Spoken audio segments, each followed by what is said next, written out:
Thank you for stopping by. This is Jeffrey Weiss, your political activist, keeping you informed of local and world events.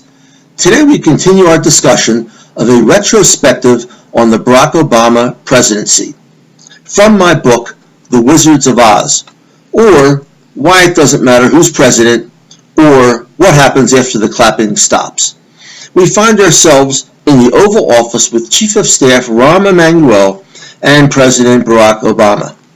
"What's next, Rahm?" Obama asked his chief of staff, proud of how much he had accomplished in such a short period of time. "Diane Lucas, sir, a representative of the Energy Independence Group." Rahm led the woman into the Oval Office. Barack was dribbling a basketball. "Can we get a hoop set up in here, Rahm? Maybe raise the ceiling a few feet." "Mr. President," Diane began, "we'd like you to issue a statement to the press concerning your campaign promise to enact new gas mileage standards for the cars.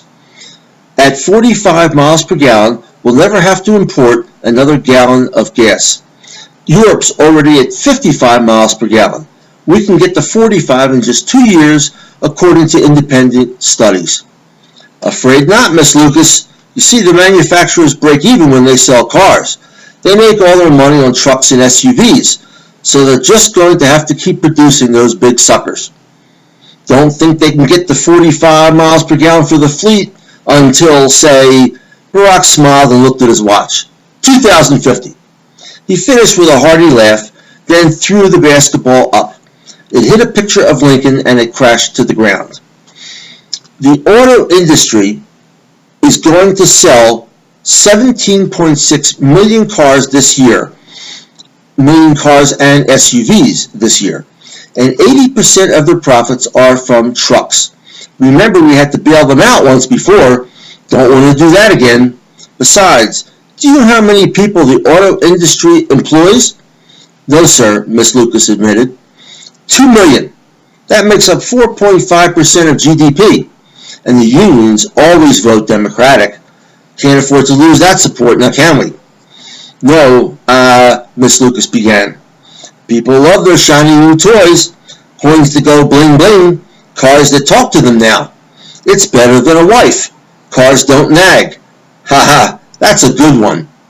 4.6 million people die each year from air pollution, Mr. President," Miss Lucas said. "That's just statistics," Barack rejoined.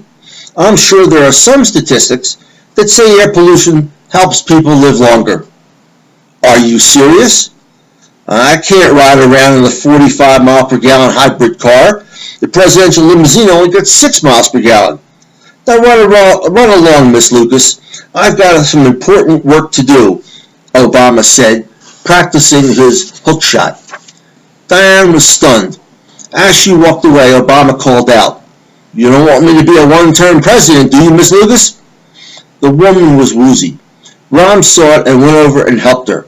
She was weakened by the reality. Her legs buckled. Rahm caught her and escorted her out of the Oval Office. If my articles interest you, please use the link to check out my website and books. Thank you very much.